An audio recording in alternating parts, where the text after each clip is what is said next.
or we have 7 different candidates that we're asking questions of. And then we want to also provide a lot of time for the folks on the meeting to present some live questions and follow-up questions and those kind of things. So as you can imagine, it's going to be pretty tight to try to fit that in 2 hours. So we'll go ahead and kick it off. I just wanted to introduce myself. My name is Matt Etzenhouser, and I'm with the South Park Outsiders. We also have a couple other members of our group on the call here today.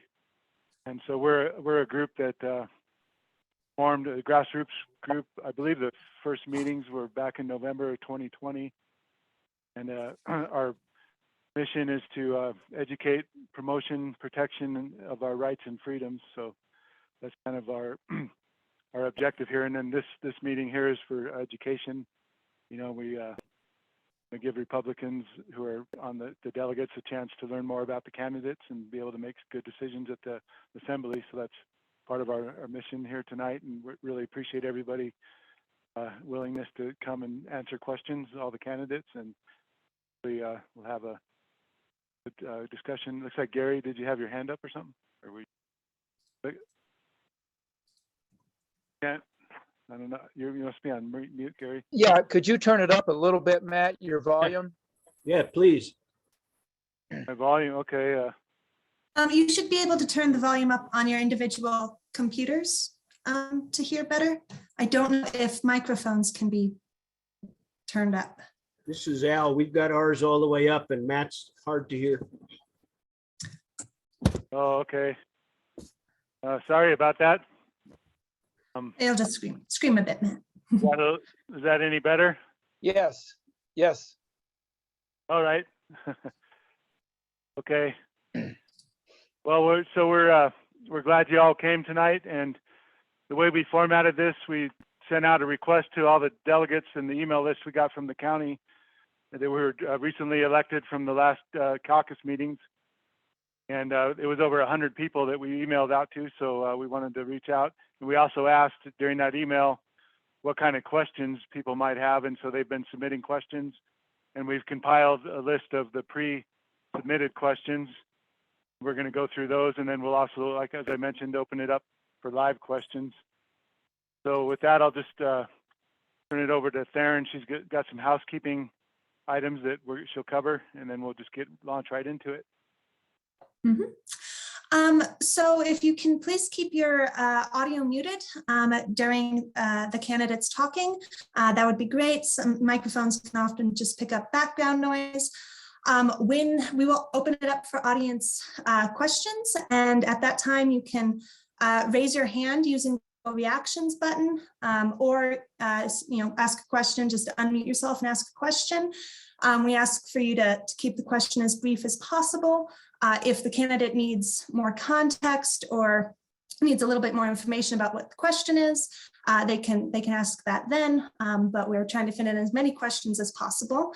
Also, if you don't feel comfortable talking, you can enter your question in the chat at any time, and I will read those out to the candidates during the question section of their time. For the candidates, the intros you'll have up to 4 minutes to do your intro. For every subsequent question, the pre-done questions, we ask that you aim for 1.5 minutes, 2 minutes, 3 minutes is the absolute max. I'll be putting up, can you see the, yeah. So at 1 minute and 30, I'll put up the sign and do a little explosion emoji, try to get your attention. I have one for 2.5 as well. If my camera will see anything. And then at 3 minutes, I'll stop you if it goes that long.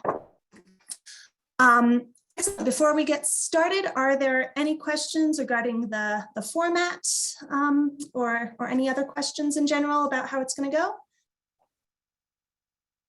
Okay, excellent. You can, again, put questions about anything in the chat at any time, and I can see those. Yep, Matt, take it away. All right. Yeah, just and one thing we also wanted people to understand is if any of the candidates, if you don't feel like you want to answer a specific question, that's that's totally your prerogative too. Just say I'd rather not answer that, and that'd be fine. So feel pressured if you get an oddball question or something. So we'll start with the coroner. We're going to go kind of organize it by office. So is Dave's on, I believe?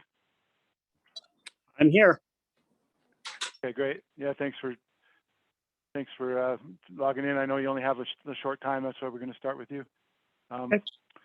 So for the introduction, which is the 4-minute limitation, you can well, go ahead and say what you like, and then we'll ask Okay. the first question after that. Well, my name is Dave Kintz. For those of you who don't know me, I've been coroner here in Park County. This is my 12th year, actually. I apologize, can't be here with you the entire time tonight. I'm going to be here for 45 minutes, and that's because my youngest son has his first band concert tonight, and he is extremely excited. So that's my priority to be at here in a little while for him. But I want to thank you guys for doing this. I think it's important for candidates and delegates to meet and understand what their local government does and the candidates that are running for the positions. I think it's a real good thing. So for those of you that have never met me before, don't know me, I live in Fairplay. I'm a 5th generation Park County resident, native to here. I raised my 4 kids, 2 sons, 2 daughters in Fairplay. They go to school here. They're 6 to 16. So I've kind of got the gamut of the different ages and emotions and growing up and all the things. So I stay quite busy as a father, but that is my favorite job. As far as the coroner's office goes, I've been, like I said, 12th year as coroner.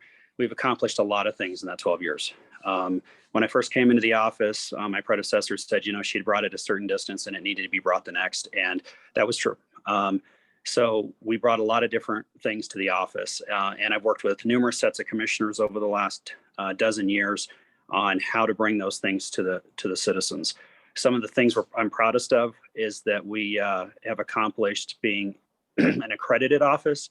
Many people don't really know what that means, but what that means is that we brought in an outside agency, an accrediting body that has reviewed our office and looked at everything that we do. So they've come in, they've audited reports, they've audited policies, they've audited facilities, everything to see what we're doing. And we have been able to accomplish accreditation in 2015 and in 2020, our reaccreditation audit.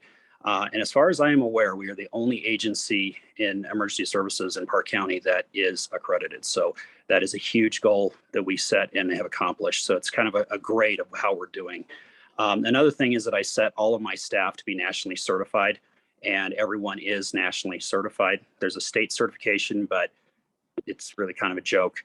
And so those are some of the things that we've done. We've also created our coroner care team, which is a group of volunteers that come to the scenes with us, and they support families and survivors.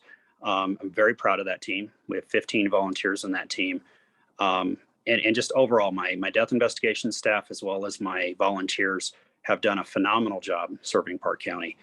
And the basis the way I continue to do this is that we continue to tell the stories and be an advocate for the deceased. That is very important to me, is telling a story for someone who can no longer speak for themselves, making sure the families, the survivors, and in many cases, the public know what happened and they can trust that. So it's very important to me, and I appreciate, what I've learned and the experiences I've had. And I really love my job, and I ask for the support going into another 4 years of my job. Thank you. Okay. Thank you, David. That sounds real good.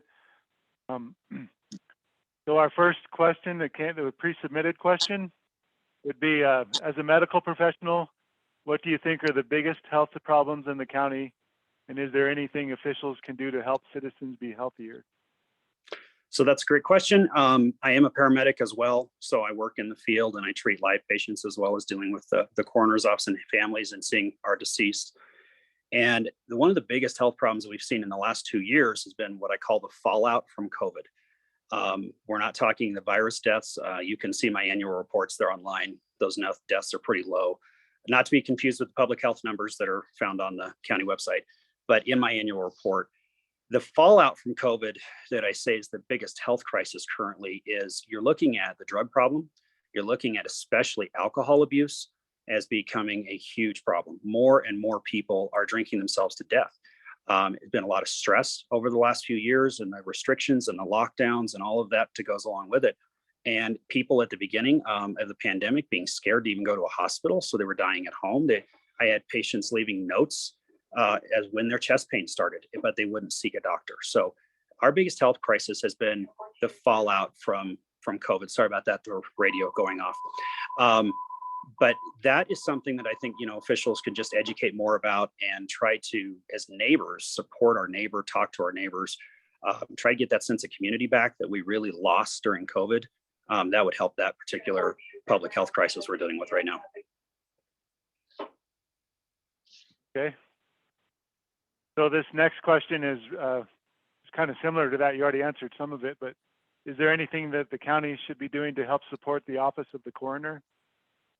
So I've had several sets of commissioners over my last dozen years, and we've had a lot of discussions. And I got to say that I've gotten a fair amount of support in our office. We've shown that the coroner's office has to be funded properly, has to be supported properly, and we've gotten a lot of things accomplished. But we're already nearing, whereas our county expands and grows, we're already outgrowing our current facilities. And we only opened those 10 years ago, but they were not built for a coroner's office, of course.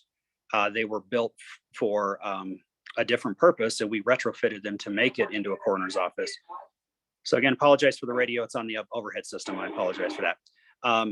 But what we look forward to the support of the county as an entity, moving forward with a more improved facility to house the morgue and stuff that we need to have for families and all of our operations. That'll be the thing moving forward that we'll need. And then as from the public, attending our public information meetings is a huge thing.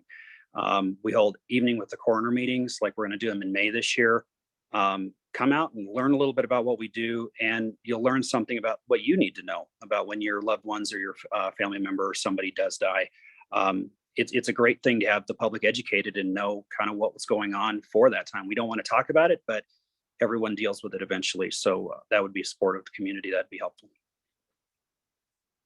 Okay. Is there any questions from the group that people would want to either throw in the chat or unmute yourself and ask David?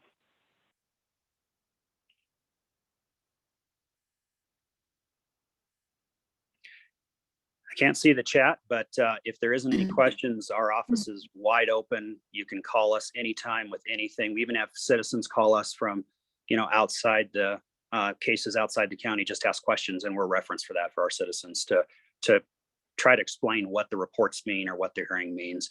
And our reports and everything are online, so you can go on there and look as well. So if anybody thinks of a question later on, they can put it in the chat and just say for coroner. And if David's not here anymore, I'll get that to him and get that responded to. Okay. Thank you, everybody, for the time. Thank you. Yeah, thank you. Thank you so much. So now we'll move to the assessor, and Theryn was going to take some questions or ask the questions. Yep. Monica, do we have you? I am here. Early. Oh, there, Okay. there you are. Excellent. So to start the 4-minute introduction, can you please state what office you're running for and why, what makes you the best candidate, and also maybe something interesting or fun about yourself? Okay, first I'd like to test to make sure that everybody can hear me clearly. I think we're good. Okay. All right, so good evening. I am Monica Jones and I am the Park County Assessor. First, I'd like to thank you for inviting me to join this evening. I look forward to letting people know a little bit more about me and to ask any questions they have. I've lived in Park County for over 35 years, and my husband and I have raised 3 children here. Our children all graduated from South Park High School, went on to college, and have successful careers. I was elected assessor in 2018 and took office in January 2019. Prior to becoming the assessor, I had a variety of jobs, mostly financial, bookkeeper, accounting, and those type of things. After that, I also have supervisory position experience. I was a business manager, regional manager, and even a sergeant in the jail. So I guess that's my unique thing. As with all elected offices, This office is statute driven, and I must abide by Colorado Constitution and the Constitution of the United States, and I do so proudly. My predecessor, before I took the office, said he wouldn't crash the car, but would leave it with 4 flat tires. But through the dedication of and hard work of my staff that stayed and the hiring of subject matter experts, it didn't happen, and we have a successful office. As a team, we have completed our first reappraisal and appeal season and our first intervening year, passing all our state audits. We are currently gearing up for reappraisal in 2023. And as most of you know, Park County has recently been discovered, and the market value of the homes has dramatically increased. I know everybody has a lot of questions, and I don't want to take up a lot of the time. So I'll put my email in the chat, and if anybody has anything, I'd like to thank you again, the organizers, for inviting us or inviting me to the question and answer. And I hope that between now and the vote on Saturday, I can gain your support and have my name placed on the ballot for Park County Assessor. Thank you. Excellent. So the first question is, would you support a vote to reinstate the residential assessment ratio formula that kept property tax liabilities flat or slowly rising for the last 30 years? That's kind of a tough one because it's referencing Gallagher. And although Gallagher was good for the residential rate, it was tough on businesses. And especially in rural Colorado, that is, we don't have as many businesses.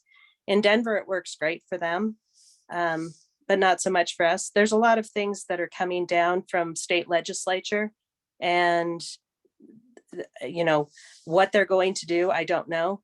I would prefer, one of our discussions that we've had with the Assessors Association is, could we possibly lower everybody's assessment rate, and then on top of that, allow for residential properties to get a exemption or a lower back down to the 7.15 or 6.95 rate by applying for it and being their primary residence, which means that's where they live, that's where they vote from, and that's where they register their cars. So there's a lot of different options available. Excellent.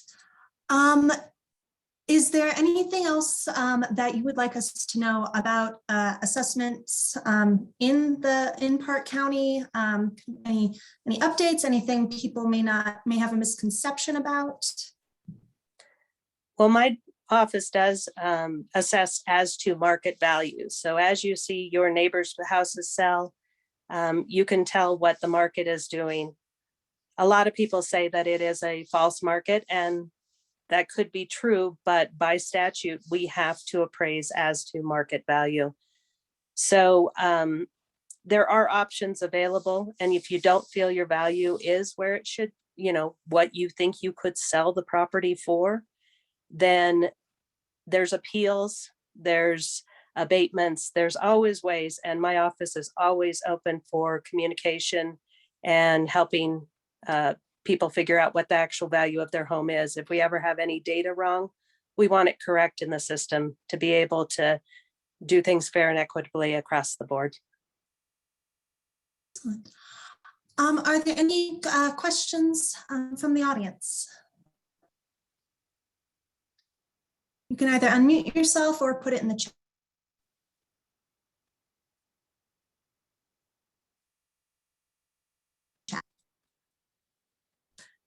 Okay, well, if anybody thinks of anything, again, you can just add it to the chat and say for Monica or for Assessor. And we will move on to Amy for Treasurer. Amy, is your audio still okay? Can we hear you? I just unmuted my phone. Can you hear me? Yes, yes, Okay, we can yep. hear you. Loud and clear. Okay, Great. All right. So I'll take these questions. So the first one is for your introduction. let's see, could you please state what office you're running for and why, and what makes you the best candidate, and what is something interesting or fun about yourself? And then whatever else you'd like to share. Okay, thank you. Again, as the others have said, thank you for giving me this opportunity. I'm not new to, or I am new to politics, and so I'm not comfortable in these situations, and I'm getting there. So you guys are giving me a great opportunity, and I appreciate it.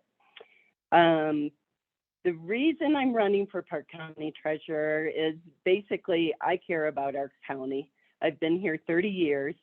It has grown on me, and I have grown into it.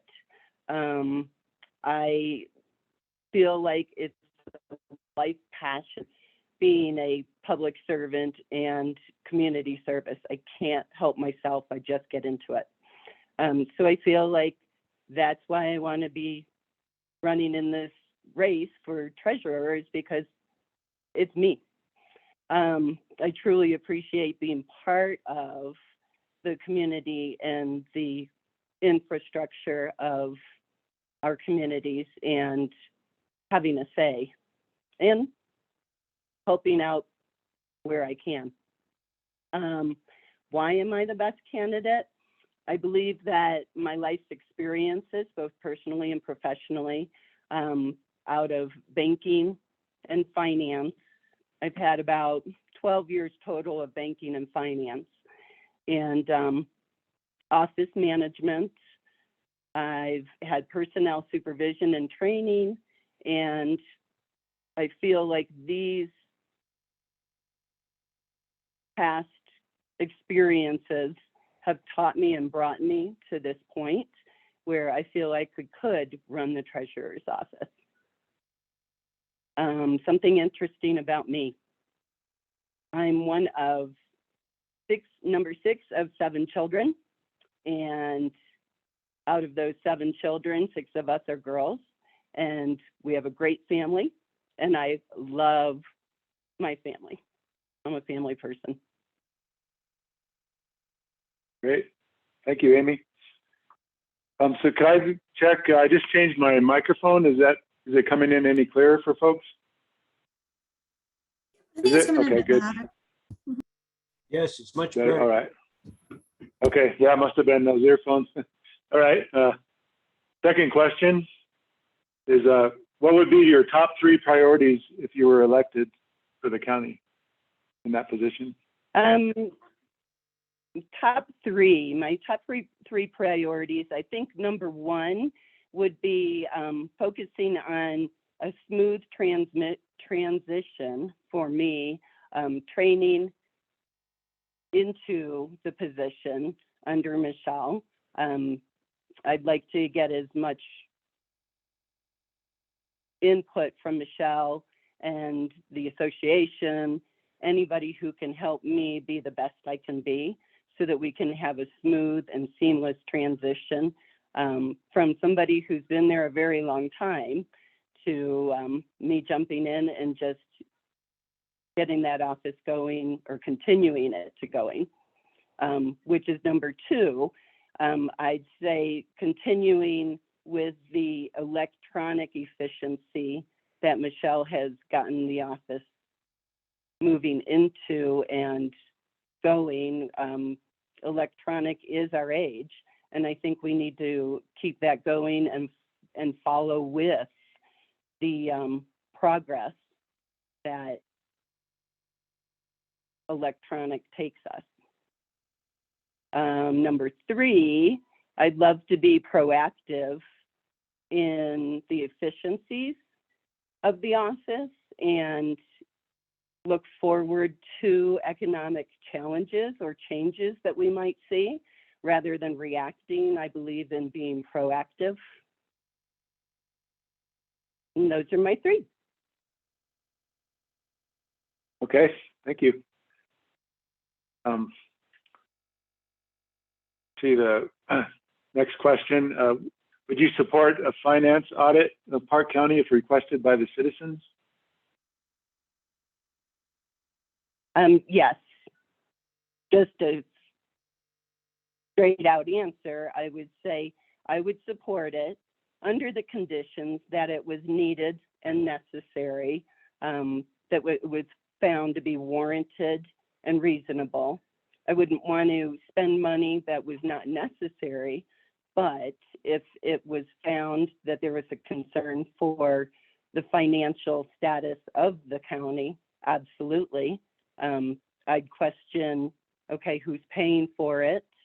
And then keeping in mind that there are annual audits of the whole county, every department.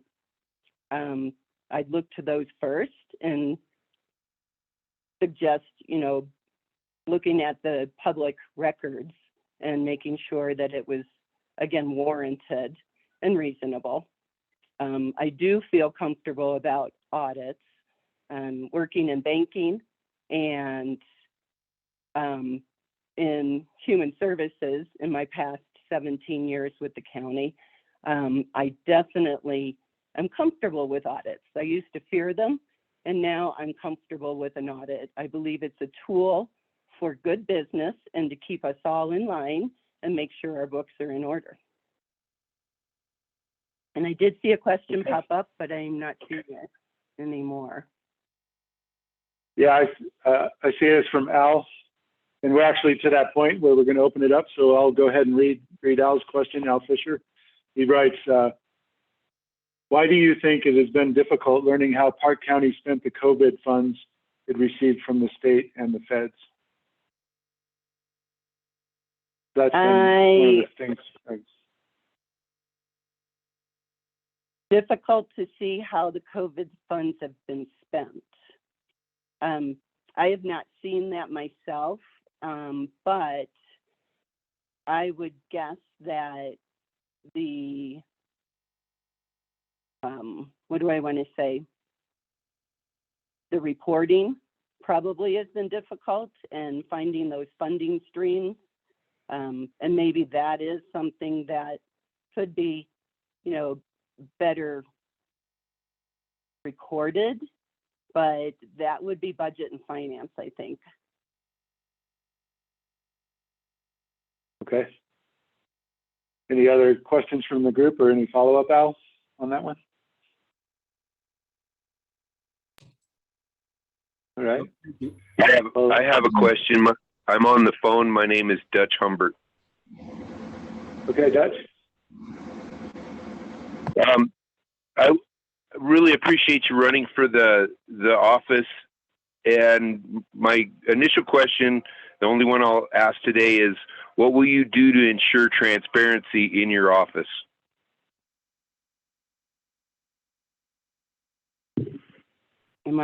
Yep, I'm still on. I would do everything I can as far as what's required to keep those books and keep them, what do I want to say?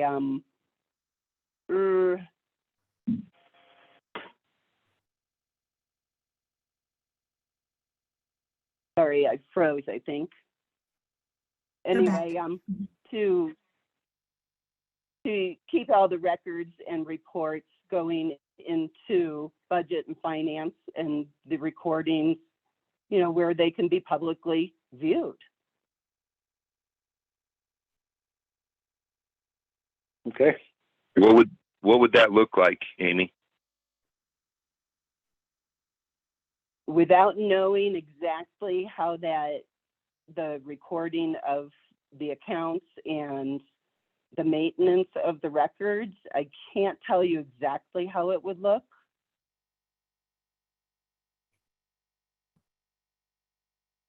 Okay, thank you.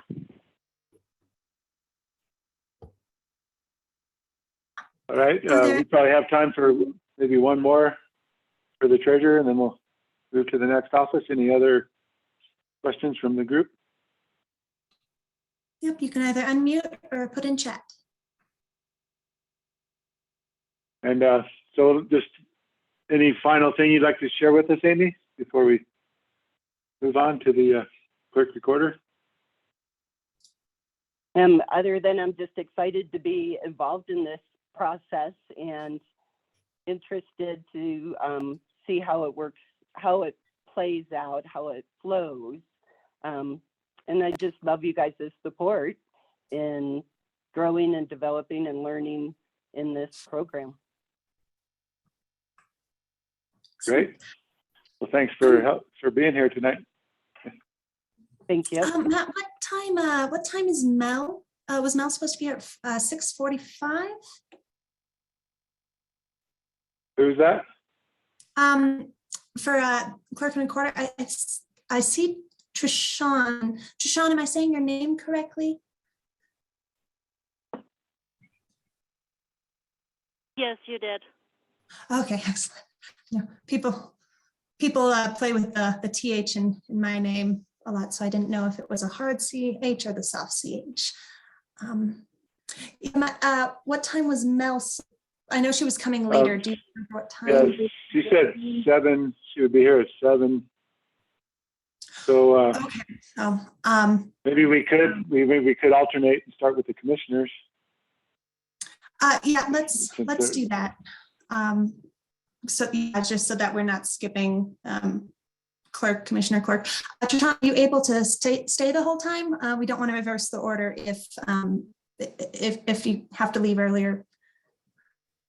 I'll try my best. I have company here and it could get really loud, so I'll try my best to stay. Oh no. Do we want to do let Trichon go and then commissioners and then Mel? Yeah, that sounds good. I think Yeah, we can do it don't that want way. to. Yeah. Yep, we'll do that. Okay, so introduction. Please state what office you're running for and why, what makes you the best candidate, and what's something interesting or fun about yourself. Hey, my name is Trichon Eisenman. I am running for the clerk and recorder's office. I have started working there in 2017. I've been there for a little over 4 years now. I started in the election part of the clerk and recorder's office and have really enjoyed it. After a while working there, I thought to myself, well, I believe Deb Green is going to retire sometime soon, and I believe I want to run for clerk. So I did my best to learn everything I could about the clerk and recorder's office. I've stayed there to learn. I haven't gone to another department. I have been asked to go to other departments, but I always say no. I love elections, and I want to stay in the clerk and recorder's office. I am a third-generation Coloradoan, and I've lived in Park County for 34 years, graduated from Platte Canyon High School. I enjoy reading, traveling, and scrapbooking, not necessarily in that order. In my time at the clerk's office, I quickly went from deputy clerk to election supervisor, and my current position is chief deputy clerk election supervisor. I believe I am the best candidate. I know the clerk and recorder's office. I know what to do. I know the laws. We listen to all the legislation every year. I believe the elected officials are there to work for the citizens, do what they ask as long as it is within reason and won't break the law. I'm HAVA certified, which we are certified every year.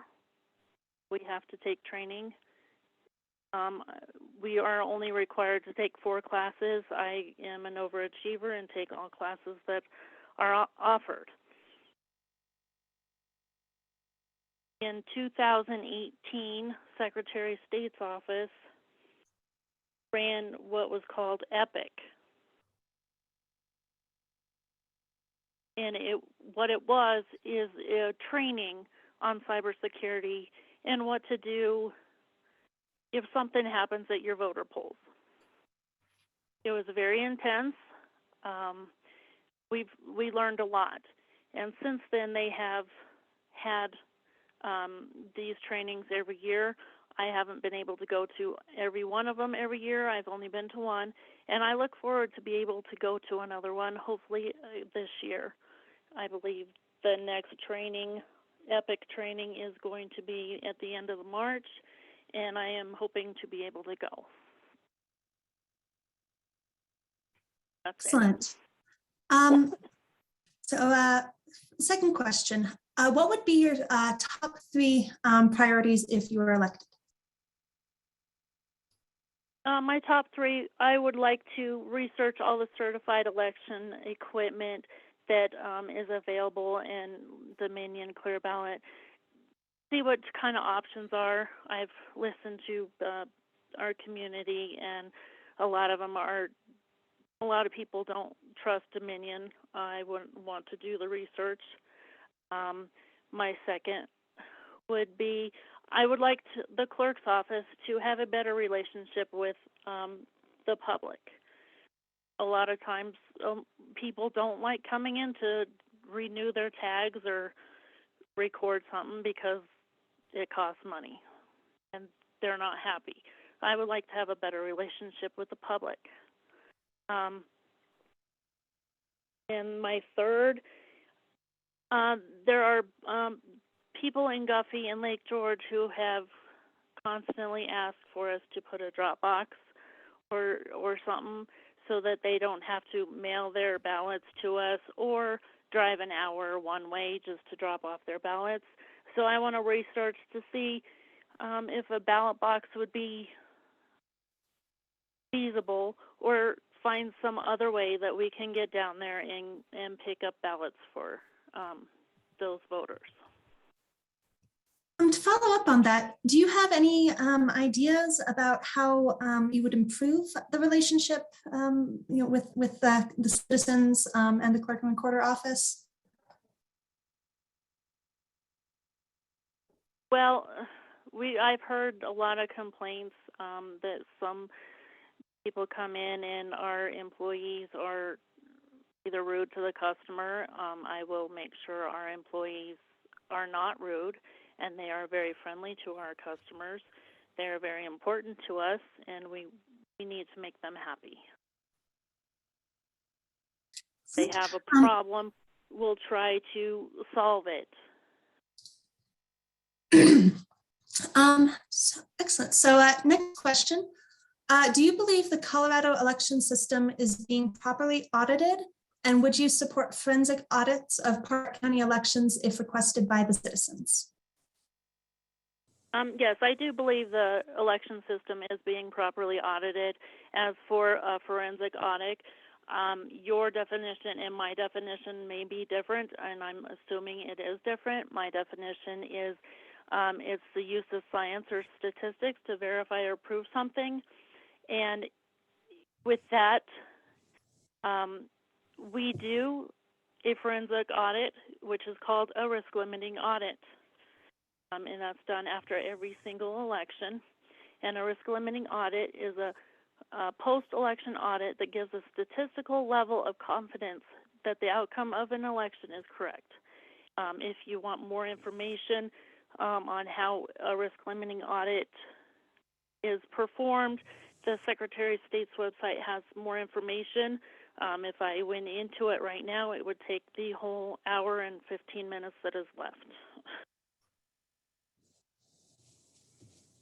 Flint, have a question in the chat. Should mail-in ballots continue to be the default method of voting in Park County? I believe it should.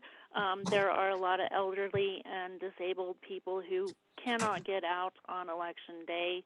And there's some people who prefer to sit in their kitchen wearing their pajamas and vote. If you go to a poll, you do have a limited time that you can be at that poll voting. It's about 15 minutes per person. If we go back to voting in person on election day, a lot of people will not get to vote, and that will be disenfranchising voters. you see a hybrid model of absentee ballots paired with more of a requirement to do in-person voting? Or do you prefer with mail-in, automatically sending mail-in to all registered voters? I prefer the automatically sending to registered voters.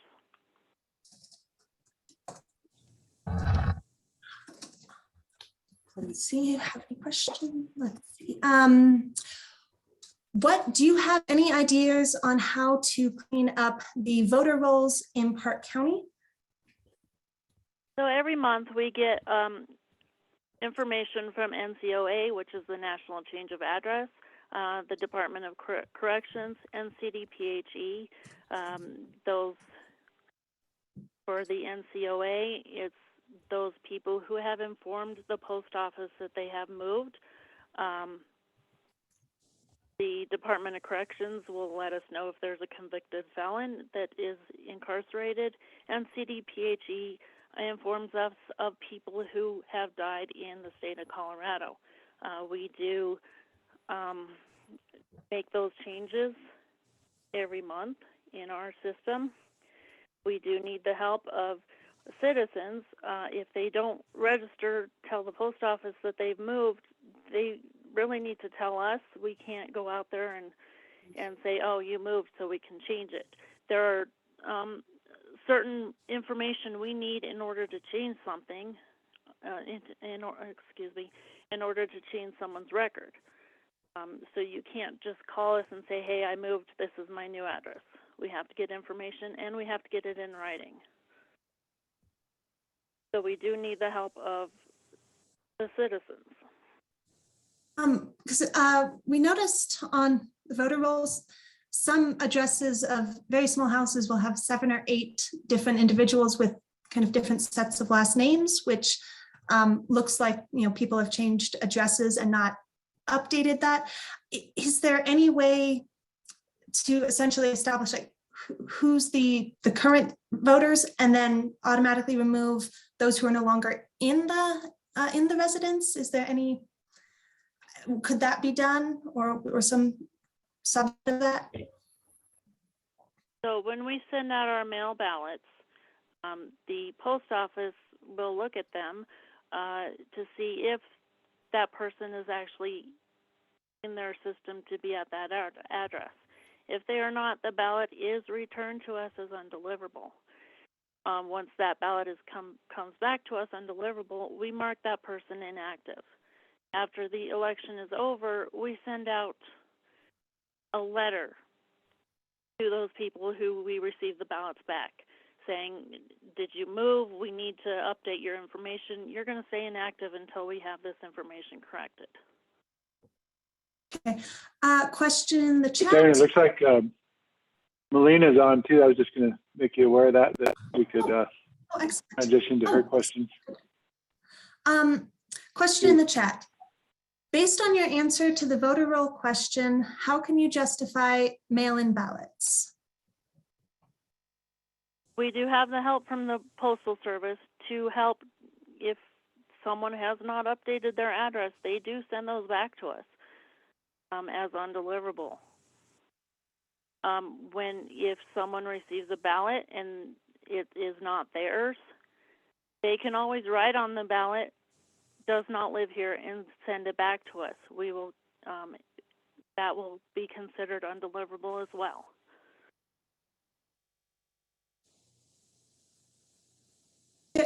Are there any other questions from the audience? You can unmute yourself or add to chat. Hi, this is Dutch again. I have a quick question.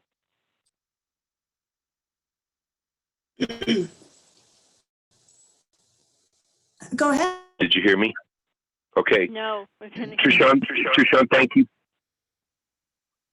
Thank you for stepping up to the plate to serve the people. I want to get your thoughts on the ERIC system. What do you mean? That's part of our NCOA. Okay, would you explain NCOA for me, please? It's the National Change of Address. That will Okay, provide so us this, with people who move. That provides us with their new address. Once we update their address, we send a letter to them, making sure that that address is correct. And I believe you need to go on to the Secretary of State's website, govotecolorado.gov, and look at your voter record. Everybody should do that at least once a year if they move or something. This will help with our rolls.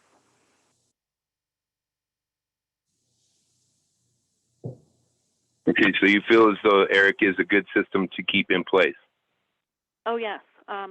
For the change of address, most of the states participate. Unfortunately, not all of them do.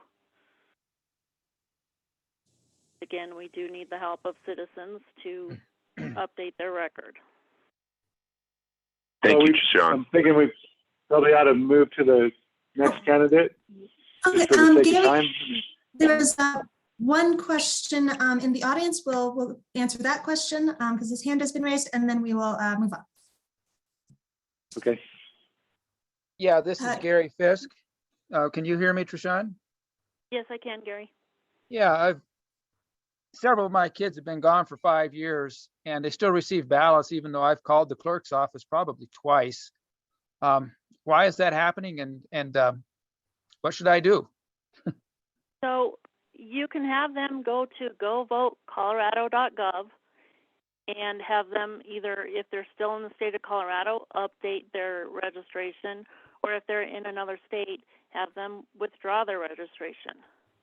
I see. Just Okay. calling us, we cannot cancel a record with someone calling us. We need it in writing.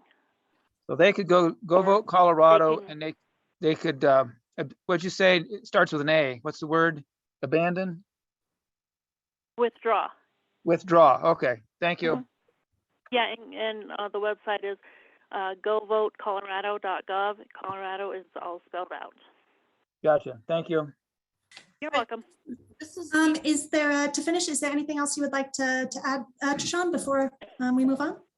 Wait, I think I've got a that's question it. that hasn't been answered. Oh, okay, go ahead, Dee Dee. Why do you prefer automatic mail-in ballots? Because everyone will receive a ballot. Those people who do not want to go to the polls will receive a ballot. They will be able to vote, and their voice will be heard. And how many illegal ones do we get back that way? So we check everybody's signature to what we have on file. Believe it or not, there's not that many that we get back that are fraudulent. Thank you, Dee Dee. Those ballots are not counted. So is there anything you'd like to say in closing before we move on? No. Yeah, well, thank you so much, Trichon. So is Milena, Mel, I believe, go by Mel, is that correct? Yep, I'm here. Yes. Excellent. So we can get started. Since you didn't hear the intro, basically for the introduction, you'll have 4 minutes to respond. For the subsequent questions, you'll have 3 minutes to respond. And then we will open it up to audience questions. So to begin, please state what office you are running for and why, what makes you the best candidate, and what's something interesting or fun about yourself. Okay. Hi, I am Milena Kassel. Most people know me as Mel. I am running for Park County Clerk and Recorder. Since I have become an American citizen, I have been involved with the Republican Party, with Precinct 2, the caucus and assembly. I volunteer to sit in the booths, and I represent the Republican Party.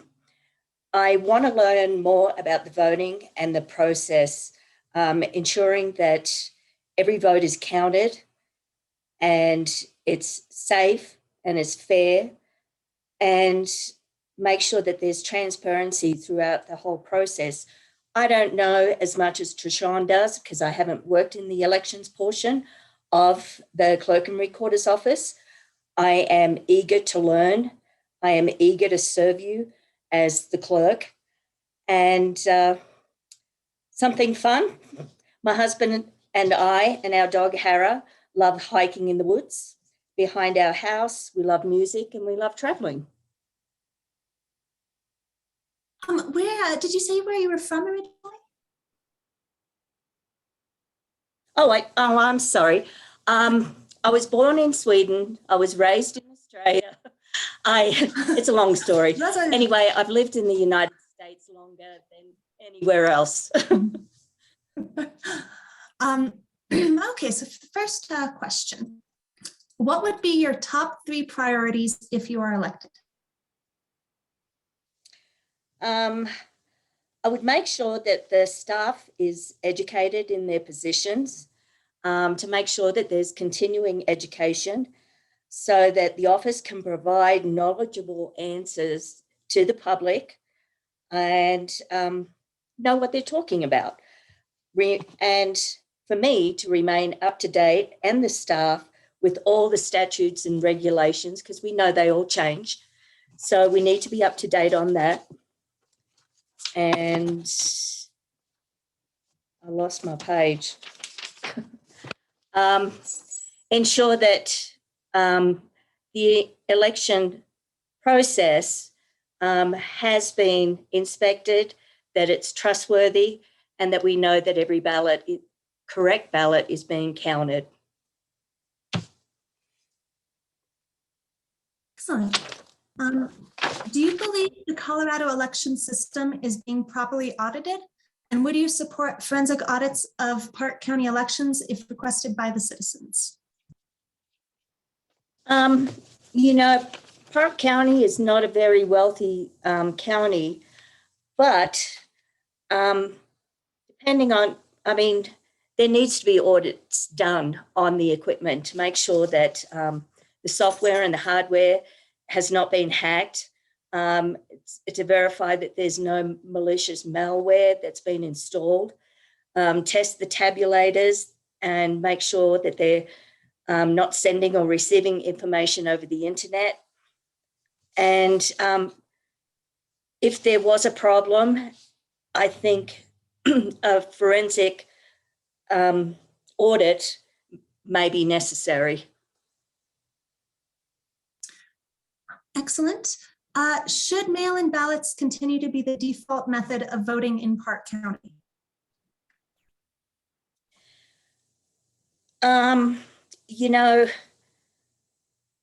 grew up going to the polls and voting, and where I grew up in Australia, it is mandatory to vote.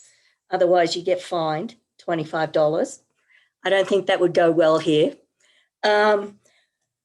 I think there is certain circumstances that the elderly and those that are disabled should be able to get mail-in ballot. They may not have access to a vehicle to get to the polls. So I think under certain circumstances, it's necessary. In those circumstances, would you prefer absentee ballots as a method of voting for those who cannot be at polls physically? I guess that's what they would be, absentee ballots. Do you have any insight into, would cleaning up the voter rolls be a priority for you? And how would you go about that if so? I'm sorry, you cut out for a little bit.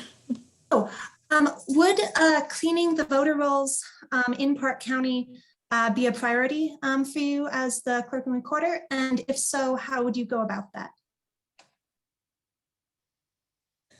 Well, the information is given to the clerk and recorder's office once a month, and either the clerks need to have better access to the information to be able to clean up those rolls. But while it's being controlled by the state of Colorado, it's pretty difficult for the clerk to get any information any earlier from them. Do you support automatic voter registration?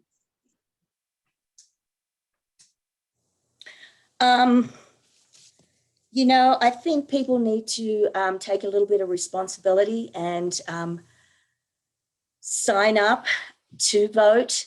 And I think that would come through education at school to make people want to vote and understanding what voting is and what you can accomplish by voting.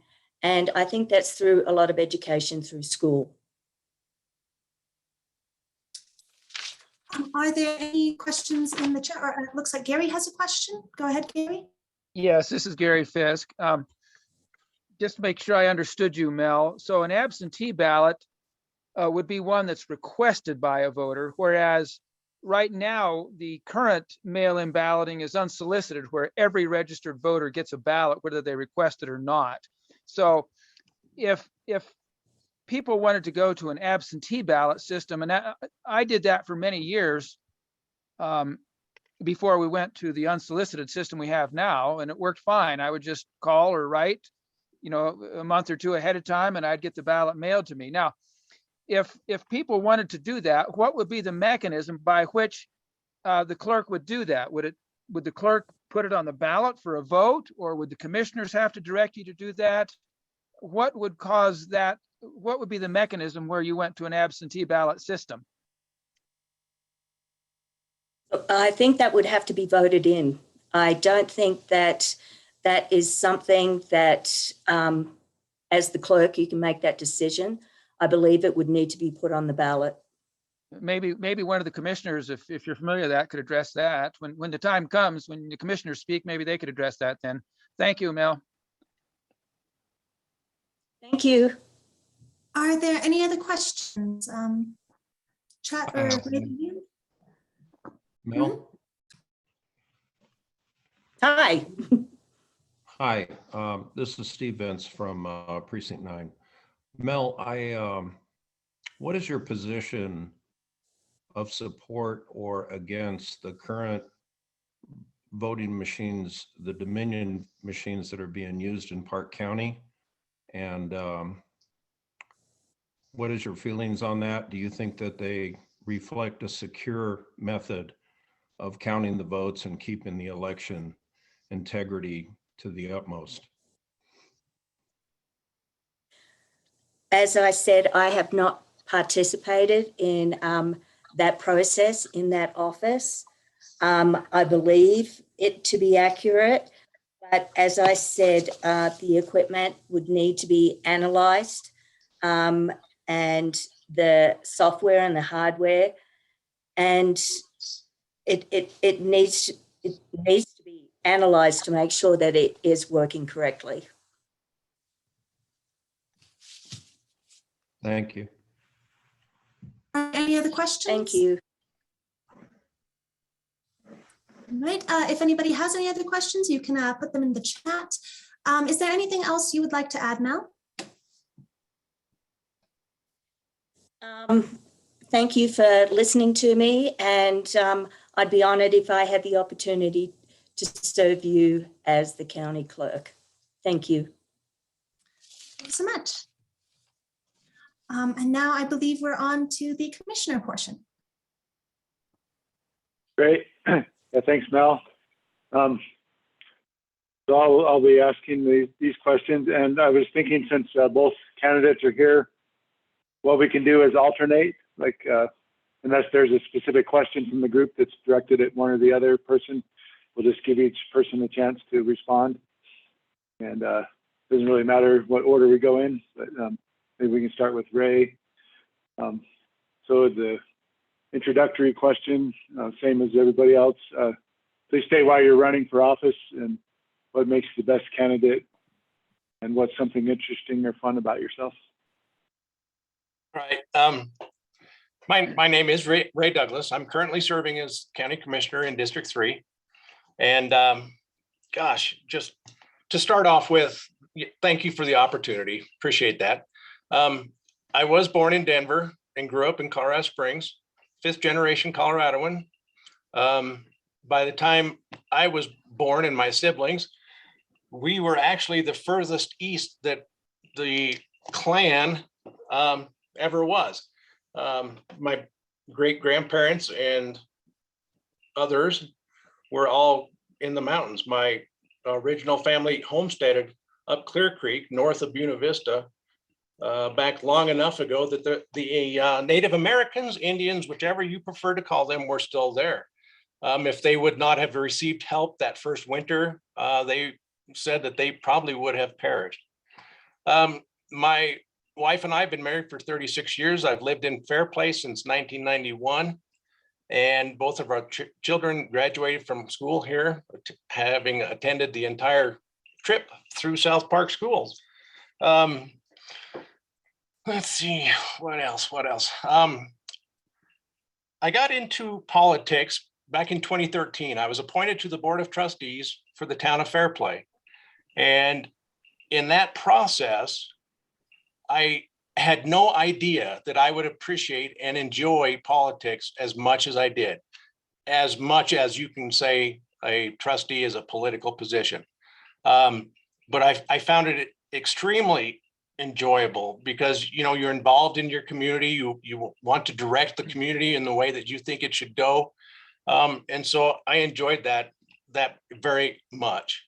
When the opportunity came up to run for Mark DeWalby's term limited seat, I ran for that position and was fortunately elected to serve in that capacity. Gosh, why am I the best person to fill this position or keep this position?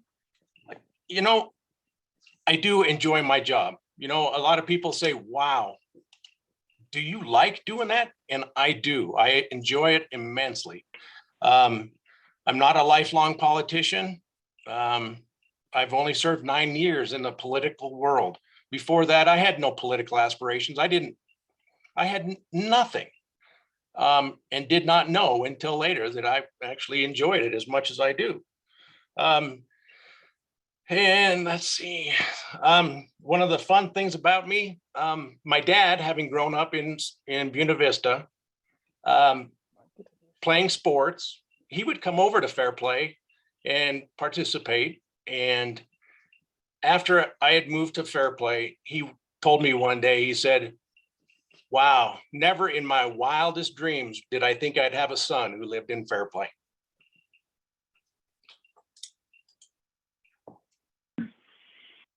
Good. Thanks for that, Ray. Right. Appreciate it. So, Dave, we have the same question to you. Why would you be the best candidate for the office? And 3 interesting things about yourself, and anything else you'd like to share too, whatever. Well, good evening, all. I really appreciate being with everyone.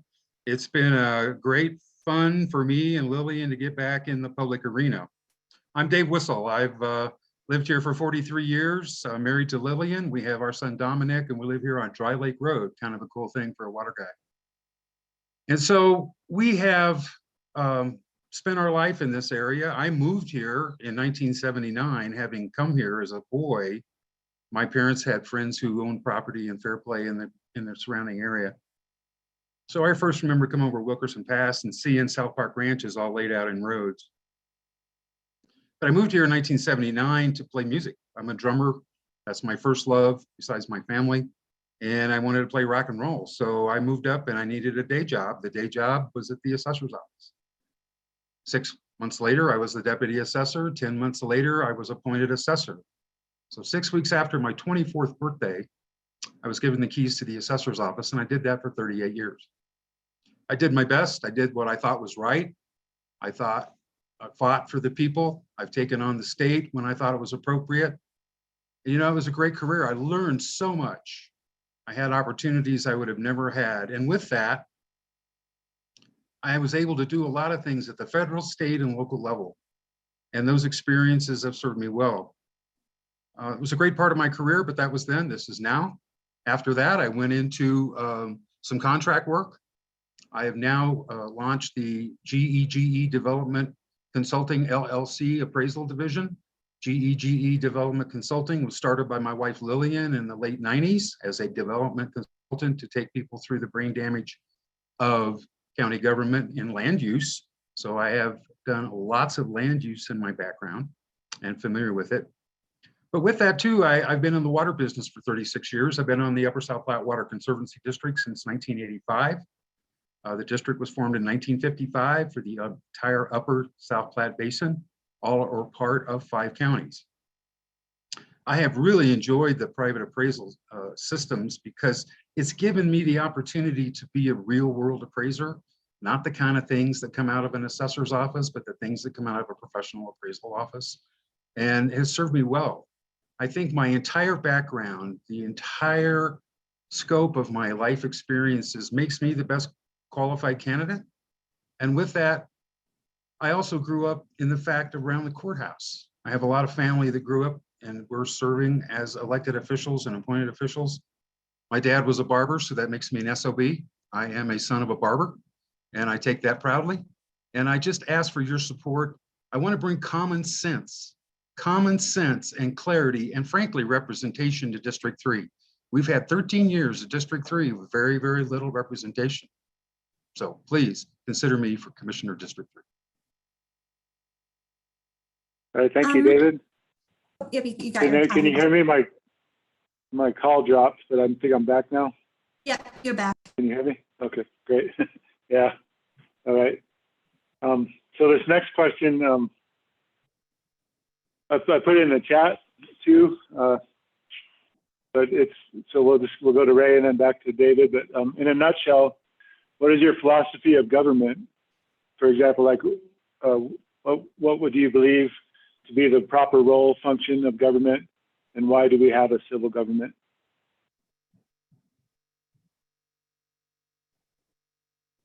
Well, my philosophy of government is the smaller, the better. We are a representative form of government, and we are responsible for the funds collected to provide the best service possible to the residents of Park County. Civil government to maintain order and protect people. An example, if you have an issue with somebody, you involve the government. Sometimes it'll work to go and have a specific conversation with that person. But if not, government exists so that you can be represented and protected and taken care of in that respect. Not that government's taking care of you, it takes care of the situation. I honestly feel that if we followed the 10 commandments, that there would not be all the laws on the books that we have. If people would respect other people's property, opinions, there wouldn't be the need for all of that clutter that exists right now. Okay. Same question to you, Dave. My philosophy of government is the smallest government possible at every level. We have certainly exceeded that. Have you ever seen a government program end? I have seen very few end or expire. And I think, quite frankly, we're spending too much and doing too much as a local government. We are based on common law from England, and that is the property rights and the rights of those property owners originally. So life, liberty, and property. And that was the basis of our founding. And tyranny came from above with the King of England. So we shed that through some difficult times. But that taught us, and the founders created the limitation of government, not the expansion of government, but the limitation of government. And I think that serves us well. We need to have as little regulation as possible and only do those things that people cannot do for themselves. A strong national defense, interstate commerce, personal responsibility, individual liberty is what I believe in. Okay, thank you. So we do have, let me do one more of the pre-submitted questions and we'll open it up. And then maybe we can come back to the pre-submitted also. I want to make sure folks have a chance to get their questions in. So the next one here would be, what actions have you taken or would you take as a commissioner to protect county citizens' Second Amendment rights, especially against state efforts to restrict these rights? And let's go back to Ray, I guess, on that one. We'll alternate, start with Dave. Oh, Okay, okay. thanks, Theryn. Sure, I think, the Second Amendment is very clear. It shall not be infringed. And our friends in the Blue Man Group at both the federal and state level want to deny us that God-given right, that inalienable right of the Second and other amendments, because that factor of removing the right of citizens to bear arms against their government is the first thing a tyrant does. He takes away the people's ability to make that point very, very clearly. I don't see anything, and now with the Second Amendment sanctuary resolution, I believe it is, for Park County, as other counties have done, we are stated as such in the public record that we are a sanctuary for Second Amendment rights. We will not do anything to enforce or interfere with those God-given rights in Park County government, and I appreciate that very much. I am a Second Amendment supporter in more ways than one.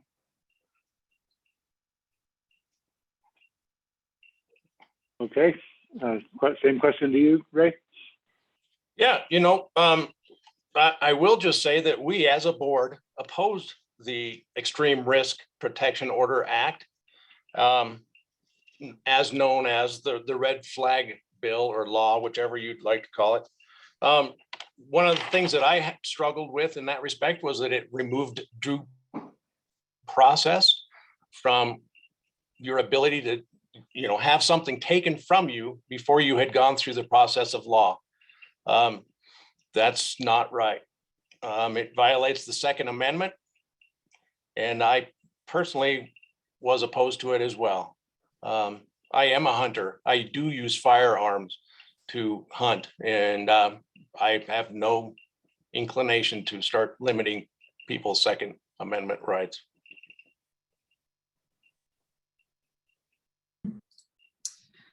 Excellent.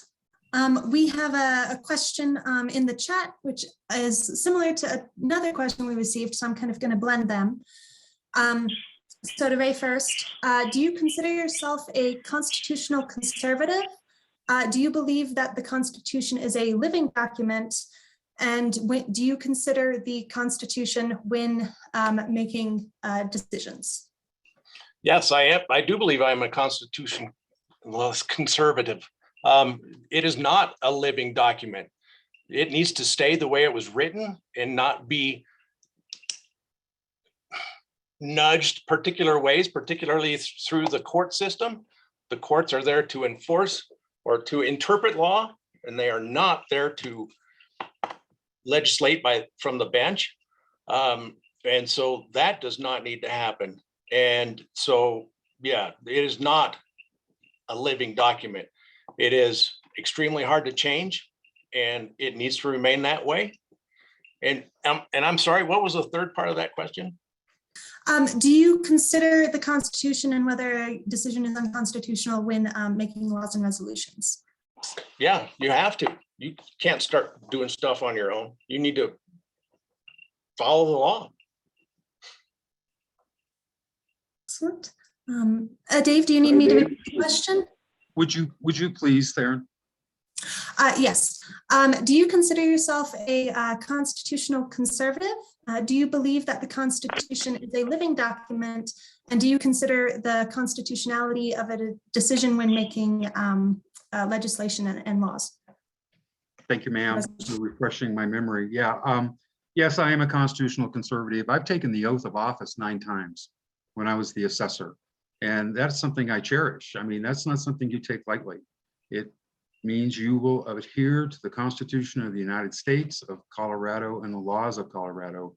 And I have been bound by those oaths all that time. I've also taken the oath 9 times on the Water Conservancy District because it is an appointed position. However, it is still a government position. So with that, I take very seriously.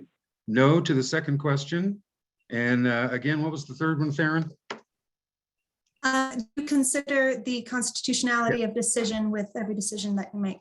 Yes, I mean, when I was in office and when I'm in the water business or anything I've done in a representative position, I always consider the constitutionality and legality First thing I'm going to do is look at it from a common sense perspective. Does it make sense? Second of all, is it reasonable and rational? Is it something that will benefit our community? Or is it just a big government top-down program to scratch somebody's itch that they're willing to do? Those are things you have to take, and only by doing it. I've proven it. I have a 40-year record of governance in this county, far superior and exceeding anyone else. So I take that record, I put it up for your consideration. I want to bring the county back to 3 commissioners, not just 2.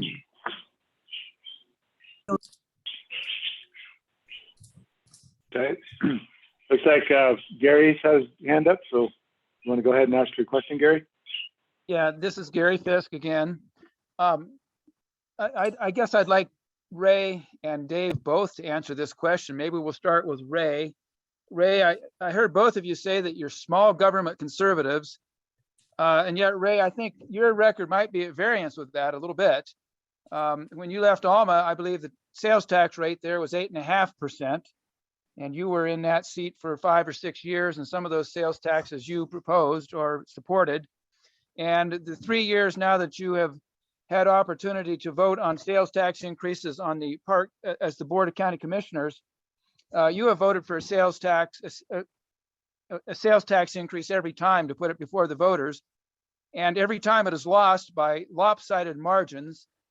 And that includes this last time when Tom was out holding 15 or 20 meetings, beating the bushes to support the tax increase, and it lost by a similarly large margin.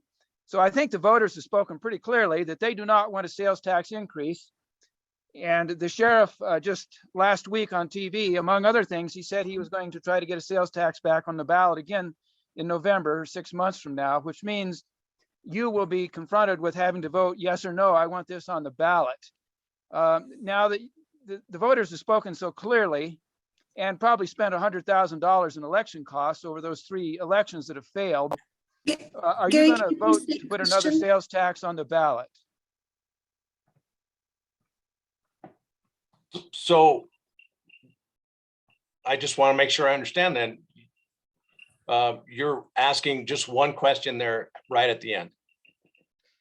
Yeah, that's right. The rest was background. Yeah, I want to know if you are going to put another sales tax before the voters this November.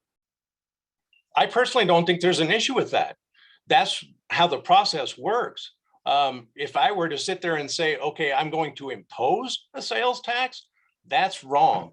If to be able to put it on the ballot, I don't have any issue with that. That allows the people to decide what they would like to do with their money. And if you're talking about a sales tax, that is representative government to me. Well, it appears that you're leading the voters 3 times in a row like that. Same question. Same question for Dave. Pardon me, I'm sorry, Gary, you pointed it at me. I was listening to Ray. I'm sorry. Yeah, Dave, if you're elected, do you see need for sales tax increases, or would you, especially after the voters have turned it down 3 times in a row, in every 3 years now, do you see need for more sales tax increases, or do you see a need for prioritizing Park County spending better? Well, Gary, I'm glad you asked that question. My goal is I've made a proposal to create a Citizens Budget Advisory Committee to really tear into the budget. I looked at that budget for 40 years, not just my department budget, but the entire county budget, and looked at it because the assessor's office is what generates any growth income through new construction under both the statutory and Tabor budget limits. So with that, we need to look at the budget and see where the money's being spent. Now, the sheriff tells me, the commissioners tell me, everybody tells me we don't have any money. That may very well be true. I know there's a limited amount of money, but where is that money being spent and how is it being spent? And I think that's a bigger question. Are we ready for more taxes or more income? I'm not there yet. I don't know what the answers to those questions are. As a professional fee appraiser, I know how to do my research. I know how to look at the data. I know how to come to my own conclusions. And I bring that experience and that drive to open this entire process up. The people are confused of what the truth is. So let's make the truth come to all. Let's put some sunlight on it. Let's put some citizens from our community with great talent into a group that can advise us and then share what they've learned with the rest of our community. Is it right or is it fiction? Yep, thank you. Okay. Thank you both. So we'll take one more from the group and then head back to a couple more of the pre-submitted questions. And so there's one in the chat from David, and it says, how do you determine the constitutionality of an issue? So it kind of ties in with that earlier question. So how would you determine that? And I guess let's start with Dave on that one. Yeah, good question. I mean, you just basically put the common sense test to it. Does it meet constitutional muster? I've had to look at laws. I've had to look at even amendments to the Constitution and interpret them. I have a great sense, I believe, with my experience in a variety of positions in government to be able to determine constitutionality. I have been involved in 4 state Supreme Court cases. I was in the assessor's office when we had a published Court of Appeals case that guaranteed taxpayer property appeal rights. I have been involved on the front lines of lots of different issues, and most of it comes down to constitutionality in the end result on appeal. So I have very, very good track record of defending the constitutionality, choosing correctly before that decision becomes litigated. Okay. Good. Thank you. And same question to you, Ray. So how do I determine the constitutionality of an issue? Well, you can certainly start by knowing what the Constitution says. And I am in no way an expert in law. And that is when you need to lean heavily on your legal counsel so that you make sure that you don't go afoul of the law. And that's what they are there for. That's the purpose of that legal representation. So, you know, yeah, there's a lot of common sense involved in that, but that's why I get help. I am not a lawyer. Don't want to be and don't claim to be. Okay. Thank you. So that was a good segue into this next question. It's actually kind of a practical application. So do you believe that government should have the power to compel citizens to follow public health measures such as wearing a mask, taking a vaccine, medication, or carrying proof of health or vaccination status? And well, I guess we'll start with Ray on that one. No, I do not. You know, I know that we passed a public health order that had verbiage in there that was rather upsetting. But that was the governor's declaration of an emergency, and we had to follow it as a branch of the state government. We were required to follow that to make sure that we could receive funding due to the closure of businesses and whatnot. So, and then the rest of that part of the question, you know, that was listed there, no, I do not believe that vaccines should be mandated. I do not believe that you should have to carry any kind of a card to verify your vaccination status. That's just wrong. Okay. Same question to you, Dave. No, there's no way in the world, after we've gone through this almost 3 years of Chinese COVID craziness virus, in hindsight, the ability to restrict our citizens was a huge mistake. If you look at the science, supposedly from the Blue Man Group in Washington and Denver, was never followed. They took great liberty to exercise their power over us as individuals. I remember that 15 days to stop the spread, and then the 30 days to slow the virus. And that's stretched out to 2 years and plus. And that if there's one history lesson through all of this, we have got to let people live their lives. If you look at the people in the countries that took the bold move of herd immunity or let nature take its course, we've discovered that this is a virus of the unhealthy, not necessarily a virus of young or the very young, and having 5-year-olds masked up in school is a travesty. I've talked to teachers who said this has just done irreparable harm to our children, our future. So no, I would never allow that to be done again. I think the combination of our government, in hindsight, I agree, failed us, and we can learn from that and going forward, never do this again. Okay. I So let's have go back. Yeah, go ahead, Theryn. Question? Yeah, I have a direct message audience question for Ray. Ray, why were you willing to make Park County a sanctuary county when it came to gun confiscation and red flag laws, but not willing to do the same with the public health orders from the state? The public health order. Okay, the public health order came from the governor. He was backed up by President Trump when he approved the state of emergency declared by Polis back in March of 2020. A county is not an independent governmental entity. It exists by reason of an inherent sovereign authority of its residents. Rather, it is a political subdivision of the state, existing only for the convenient administration of the state government. And yeah, I read that, but it's true. We don't have the ability to sit there and say, well, we're not going to do it this way because we don't go along with the state. We followed the state laws when the state of emergency was declared and we had a public health order in place.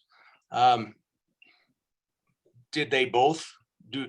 The red flag laws certainly are trying to take away your rights. The public health order in retrospect was it was extremely harshly worded. I don't like the verbiage in it.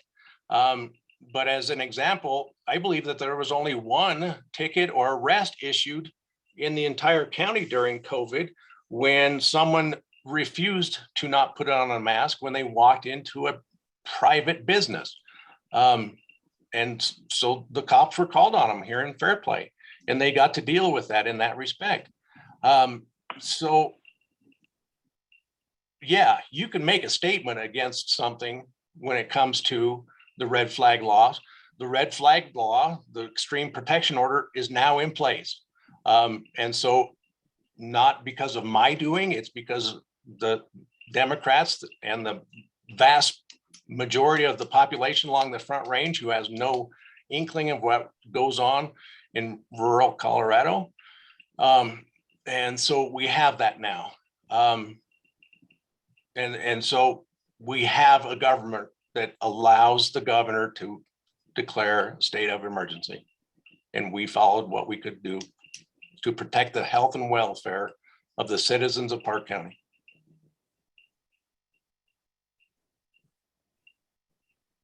So Dave, would you want to make any comments on those considerations? Yeah, I would ask Commissioner Ray, what the heck happened with Custer County? Custer County bucked the state. They definitely didn't adopt the second public health order. I saw newspaper articles and where those commissioners stood up with their public health director and said, no. What happened then? Somebody else did it, didn't go along to get along. You run the risk of not receiving funds from the government after they took the duty upon themselves to shut down the economy. I wasn't willing to risk the citizens of Park County's ability to try to make it through because of something the government did. And you live and learn. Maybe we didn't need to have that health order in place, but it's what we did at the time. And that's the way it is at this point. So there's a new question in the chat, and it's related to this. So another one from David. He says, this is directed for Ray. What if the state mandates are unconstitutional? What state mandates specifically, I guess. You know, we've found through the course of running these through the courts that the vaccine mandates are not being enforced because they are not legal. You can't force someone to do something to themselves. And, you know, so I'm not aware of any state mandates that are still in place that would need to be, you know, bucked up against at this point. We don't, as a county, we don't require vaccines. We don't require proof of vaccination if you've had it. You're free to come and go into the county building at any time. And there are no mandates in Park County right now.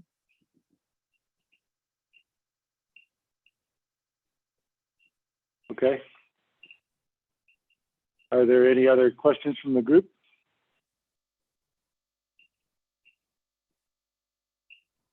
All right. I can go back. I have a couple more of the pre-submitted questions. So here, I'll read this one. It's a little lengthy. People are concerned about the inability for the county to recruit and retain sheriffs. Excuse me, do that again. People are concerned about the inability of the county to recruit and retain sheriff's deputies. What do you think are the main factors contributing to this? And what would you do to ensure the county has a proper staffing of deputies? And maybe we can start with Dave on that one. Thank you, sir.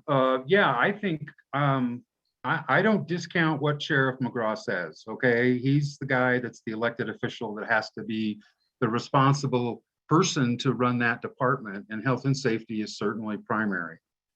I think we need sunshine on the budget process. I think the whole budget process has been a closed system for at least 10 or 12 years now.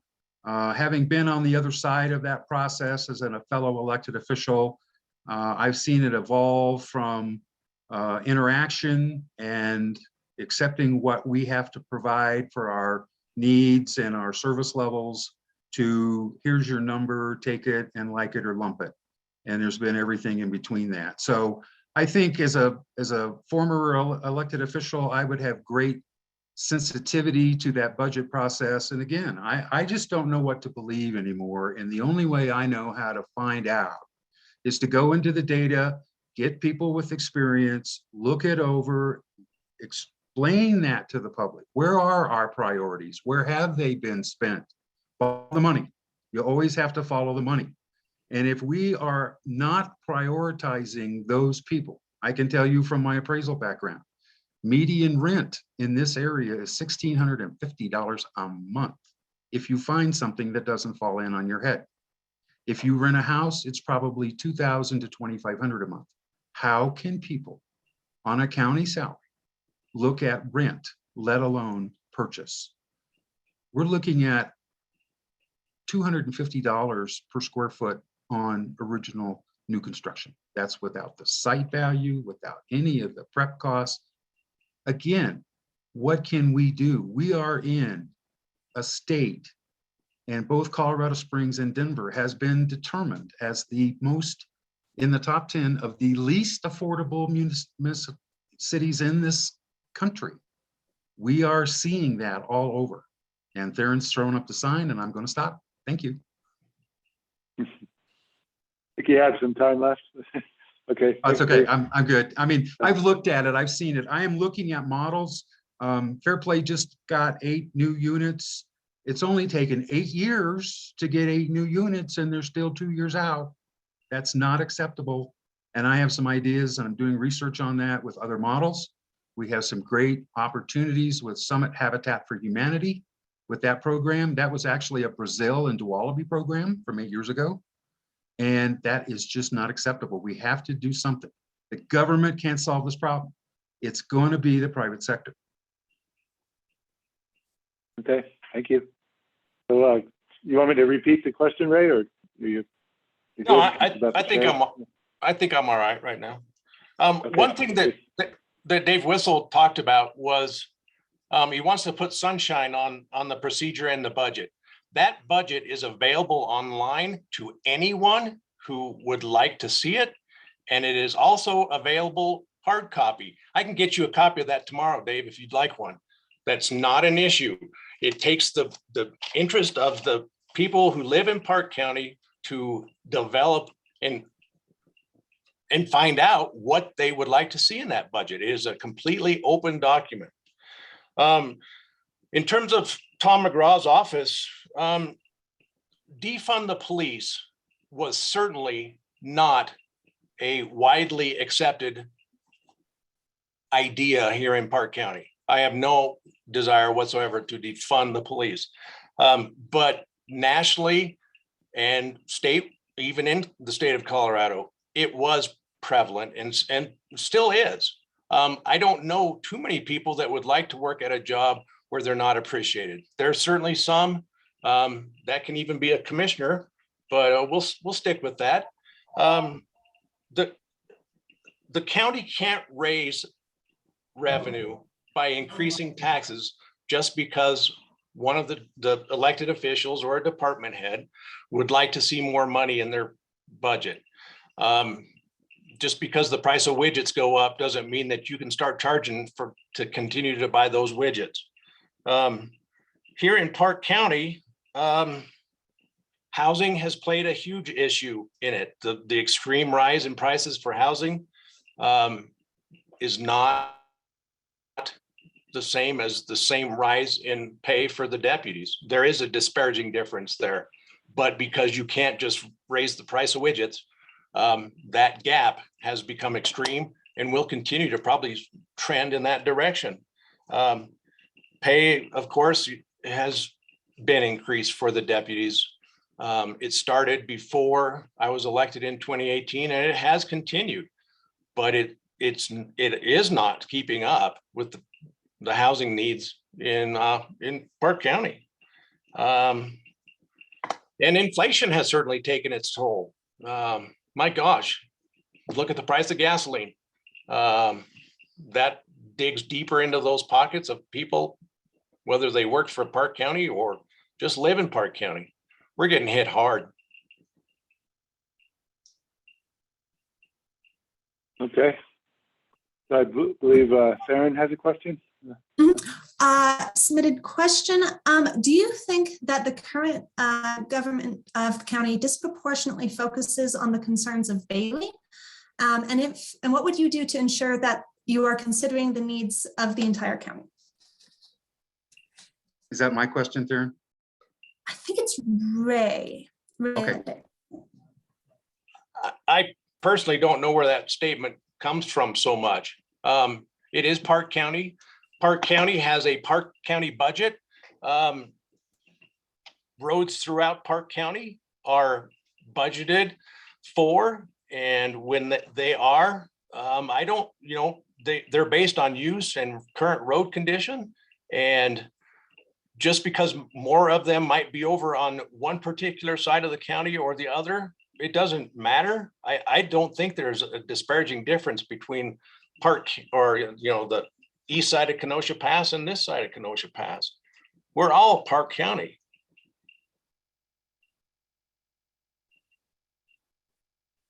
Okay. If, so this one is in the, so go ahead. Yeah, let me take a shot at that. I have heard this for 40 years plus. Bailey subsidizes South Park subsidizes Bailey, Guffey's in the middle of nowhere, doesn't get anything, Hartselle doesn't get anything. That's been going on forever. If you look at the tax roll, folks, you can see the numbers. Park County subsidizes Bailey. The value is right there. There's probably $100 to $150 million more in taxable value in South Park than there is in Platte Canyon. Look at the two school district values, you'll see that breakdown from Kenosha Pass to the Jeffco line and from Kenosha Pass down to the end of the county. That's the reality.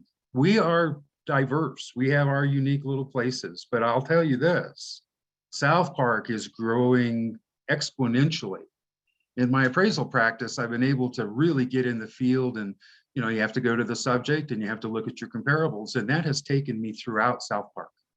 Believe me, I have been astonished watching this market now for 43 years. The amount of new construction under contract right now is just phenomenal. What are we going to do with those people to plan for that growth? We are not prepared as a county. So I think those experiences of seeing where things are, what the impact is. I want to go back to one thing. Ray, you missed the whole point about the budget. The budget isn't that it's available, it's the process, sir. The process is closed. You give it to administration, administration does their work, they give you a number, and that's what you give somebody else. That's the process that needs opened up, not the end result. Ray, would you like to respond? No, I'm good. Thank you. All right. Okay. Are there any other questions? Any other? Yes.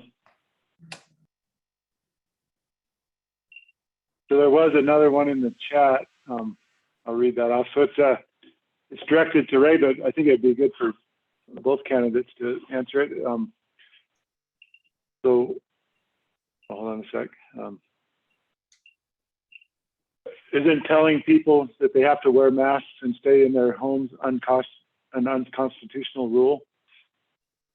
I mean, I could say that again if you didn't get that.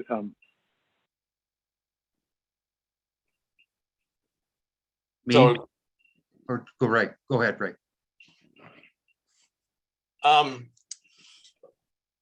According to Colorado law, the governor has the ability to declare a state of emergency, and that is what he did. You may not like some of the laws that are on the books, but we're still required to follow them personally and Park County.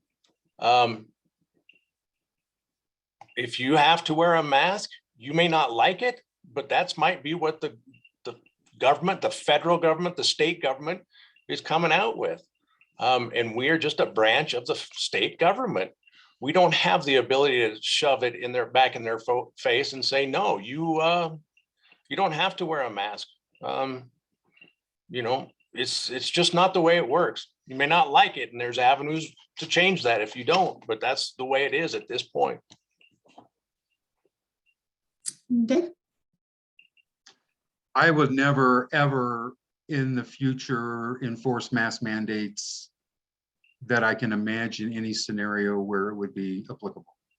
First of all, if you look at the science of the mask or the lack thereof, it's a joke. I mean, the theater of face coverings has gone exponentially nuts. And I think we can say safely now that we need to live our lives. Our family and I have decided we are going to live our lives the best we can, taking those necessary and prudent precautions, and we will, I guess, have to throw caution to the wind and live our lives. So we are not, and I would not consider going backwards in this draconian big government. Go along to get along. Oh gosh, we're a unit of the government, we must go along. There are always choices, sir. Any other questions from the audience? Yeah, this is Dutch. I have a quick question. To segue back to, thank you. Both Ray and David, I both appreciate you both being there so that we can learn more about where your minds are as far as the rights of the people that you will be representing. Dave, would you remind me of your perspective on the previous question prior to the masks, please? Okay, if you can help me with the question, I'll give you an answer. Yeah, I don't, man, it was perfect segue into, it was about the roads and the bridges. Okay, so that is because we're under the Tabor system, and the levies are what dictates from the state the amount of money that goes to road and bridge, would you consider, this is for both of you, would you consider changing or going against or trying to get the state to change what the levy amount is? Because out of $3,200 that one of your constituents paid, $48 went to road and bridge. Now, I know there's other programs and stuff that go towards it, and we talked about this extensively in a Hartzell meeting about 2 months ago with Amy. And what can you do to push back against the state to allow more funds to be available on a levy process? Okay, can I take a shot at that? First of all, road and bridge levies, any levy on the property tax is determined by the entity that levies that tax. So by design, Park County gets the great majority, probably 90% of all of their funding through HUTF taxes. So gas taxes, registration fees, that's what funds the Highway User Trust Fund, which is HUTF for a government acronym. So with that, there are sideboards, there's rules, there's guidelines. The county levies only for the administrative portion, that 10% portion on the property tax by design. That levy has gone down over the years to account for that. HUTF pays for certain specific things, mainly road maintenance once per year per road on the approved list of system roads. And then that 10% goes for the administration, the staff, and those kinds of things. So the county has limitations on what it can do, but it has made amendments to the levy that goes to administration. So I hope that answers that question. I'll stop and let Ray get a chat at that. So basically, Dutch, you're asking how we can possibly increase our public works, road and bridge budget, is it right? Yes, that's part of it. Yes. Okay. You know, due to Tabor and being that Park County is not deep Roost, we can only increase the mill levies money by 2% at the most, as well as new construction, as Dave mentioned earlier. We can't, even though we may be pre-approved, if you want to call it that, we have, you know, pre-approval to have and charge more mills. We are not able to do that. If we debruced, we could do that, but that puts you in an entirely different situation where it could financially get very ruinsome pretty quick. So unfortunately, it's very hard to increase your road and bridge budget because of those constraints due to Tabor. The state legislature is trying to do something like that by raising the price per gallon road taxes, the HUTF, by 8 cents by, I think, 4 years from now. That should help, but I mean, when state statute says that you cannot use any other monies than highway user tax fund dollars to do road work, you are pretty much bound by that. And you can use county budget monies out of the general fund to purchase equipment, but that road maintenance component of that is very, very strongly frowned upon. If you start trying to add general funds money to it, you can only use that highway user tax fund money. Okay. Well, that goes back to the original part of the question.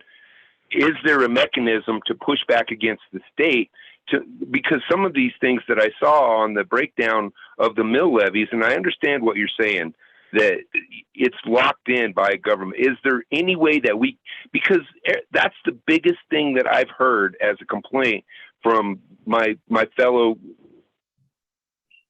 people in the community, is their roads are horrific. And you know, you want to talk about safety being one of the most important things. Well, driving down a road where your parts of your car are falling off, it's a situation that is on the minds of most of the people that, especially in South Park, it's on their mind all the time about the roads and the conditions that they're in. So is there a mechanism to push back or manipulate these levies, or push to where we can pull some of the money out of the general fund to allow some of them, because that's always been the answer from the Park County, is we just don't have enough money. And I know you don't have manpower problems now as well. So is there a mechanism to do that? You could raise that, like the part that you mentioned there, that $48 on your $3,200 tax bill. You could raise that as long as you get approval from the voters to do so. We as a county just can't start raising your taxes. When you start talking about tax rates, your property taxes, of course, have gone up, but the tax rates have basically stayed the same, except for the residential assessment rate that gets played with. So if you start wanting to raise more money in that $48 category on your tax bill, that needs to go before the voters of Park County. Well, I'm not asking to raise the amount of money, though, Ray. That's the thing. I don't want $3,200 for the poor person that owns that property is astronomical to begin with. You know, that's well over $200 a month. So the question is, go ahead, David. I'm sorry. We do have. I'm sorry. We do have two hands still up, and we're kind of running short on time. So, would it be okay to move on? Yeah, absolutely. I'm sorry to take so long. Sorry about that. No, that's fine. It's just the way it's going. So, Dave, that's how you had your hand up. Did you want to address that real quick, and then we can? Yeah, I want to get some historical perspective here, because commissioners in advance of Commissioner Doug Ray made these decisions. This mill levy used to generate more money into actual maintenance, but there were a series of decisions made many, many years ago by commissioners far long ago that moved that mill levy away from maintenance activities and only covered administration. So there is an ability to look at that, but it would then have an effect on the rest of the county budget. Move something from someplace to someplace else, you have to make, compensation for where that hole came from. So this has been a long-standing problem and that's where it came from. So I wanted you to understand that. Okay, so we are just as a housekeeping, we're down to our last 5 minutes here. And so we probably, we do have two more questions. And so I guess if we can try to be concise, and we'll get through the last two, hopefully. So Al, would you like to ask yours? Well, I just wanted to, I posted an item in the chat, but it scrolled off the screen. When Ray was speaking about the Second Amendment, and he tried to make the point that he's a hunter, so he supports the Second Amendment. I would just like to point out that the Second Amendment has nothing to do with hunting. Thank you. All right, thank you, Al. No, and I just make that comment because I own firearms. How could I support something if I didn't even own firearms? I think that's where I'm coming from with that. Thank you. Gary, do you have a question?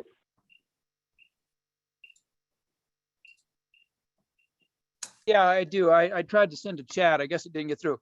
It takes a builder asked me to ask this question. It takes 13 weeks to get a building permit, whereas it used to take 4.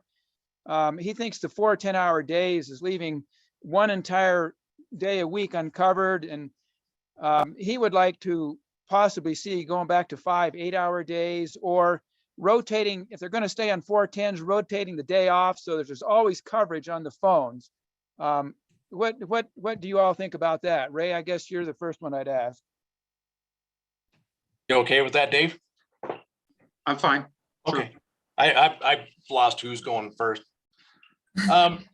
So when it comes, I think the work schedule is a double-edged sword. If you have a 4-hour or 4-day, 10-hour work week, there's times before and after what normal people, so to speak, work. Most people seem like as if they work 9 to 5. The county being open from 7 to 6 gives you that buffer time before and after a regularly scheduled day. In terms of the question that was asked, that there's due to vacations also coinciding with time taken off during a long weekend, and there's no coverage for 3 days that week.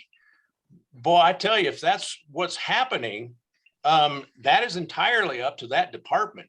I have 2 employees in the Park County government system. One of them is the county manager and the other one is legal counsel. I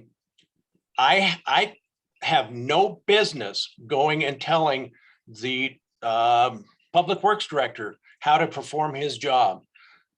So if there's an issue in the planning and development, man, please let me know. And I will talk to Tom Eisenman about that and see what we can do to figure something out.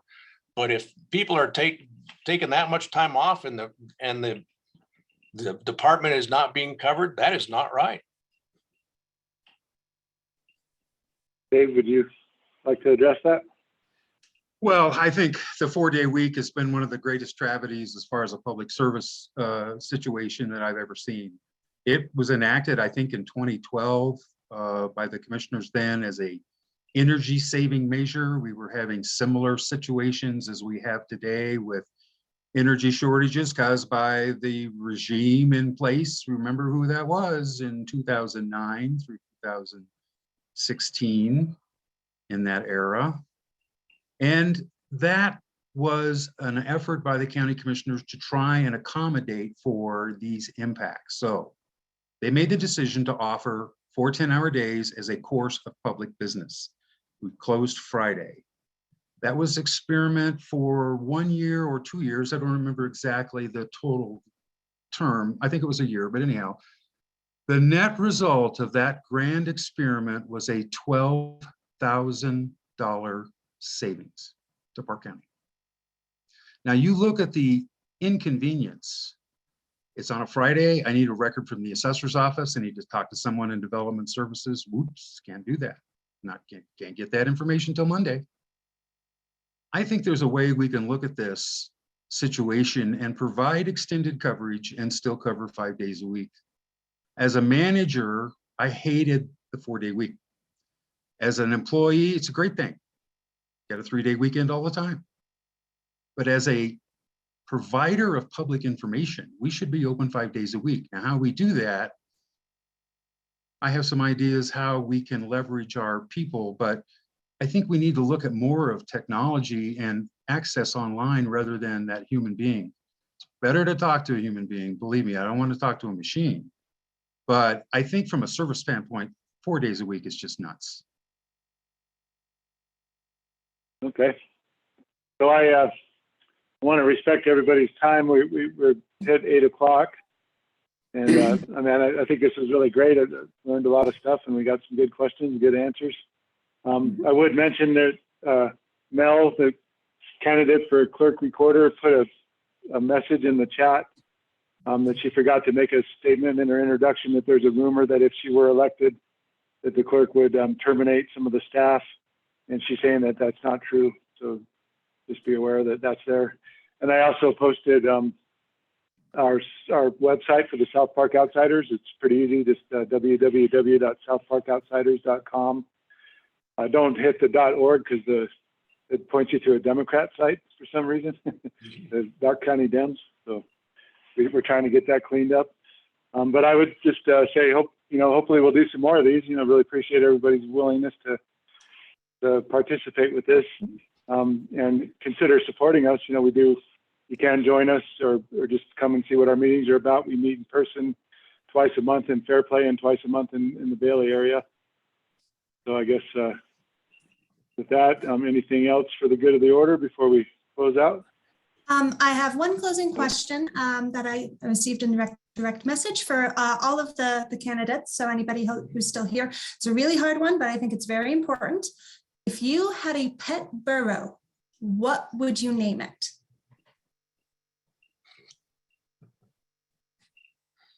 South Park. What? South Park. First thing that came to my mind was Skippy. Skippy. Skippy. So we have Skippy and Okay. South Park, the borough. South Park.